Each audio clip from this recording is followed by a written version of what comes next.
tout le monde et bienvenue dans les Laurentides. Alors aujourd'hui, je vous propose une petite vidéo sur le poivre de papaye. Alors vous êtes plusieurs à me l'avoir demandé, vous le voyez souvent apparaître dans mes nombreuses salades ainsi que dans mes fermentations. Et en fait, le poivre de papaye est très facile à faire.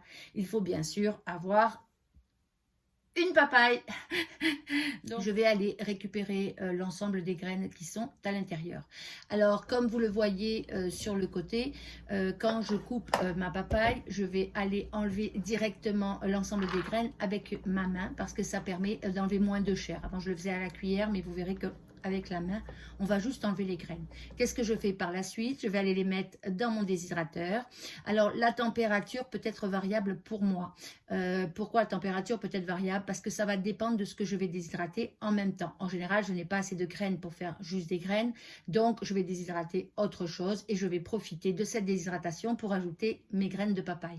On va aller donc maintenant distribuer les graines de papaye directement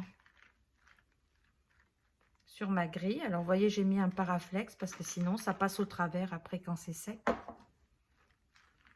vous voyez, là, je peux aller les enlever, mais je pourrais les laisser aussi. Quand ils vont être secs, ça va être plus facile. Voilà. J'enlève les plus gros morceaux. Voilà. Et là, ça part dans le déshydrateur. Alors, quand ça sèche, ça goûte, ça sent rien.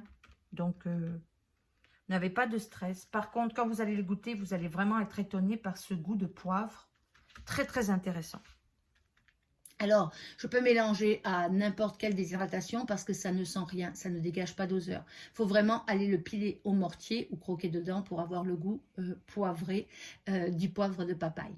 Donc, ça va rester dans le déshydrateur. Combien de temps? Le temps nécessaire, c'est-à-dire que vous allez aller les toucher et ils vont devenir très secs. Vous voyez, au début, ils sont spongieux et à la fin, ça devient très rétréci et très sec. Par la suite, qu'est-ce que je fais? Je vais aller les mettre tout simplement dans un bocal et je vais les conserver tels quels et quand j'aurai besoin, je vais aller les utiliser. Donc, moi, ce que je fais, c'est que je les mets dans un poivrier et je vais aller les réduire ou je peux aller les réduire directement dans mon mortier. J'en utilise souvent dans mes fermentations parce que j'apprécie vraiment ce goût. Voilà, c'était une façon d'utiliser les graines qui sont à l'intérieur de la papaye. Vous pouvez aller lire sur le poivre de papaye, il a de nombreuses propriétés. Moi, je voulais seulement vous montrer comment les déshydrater.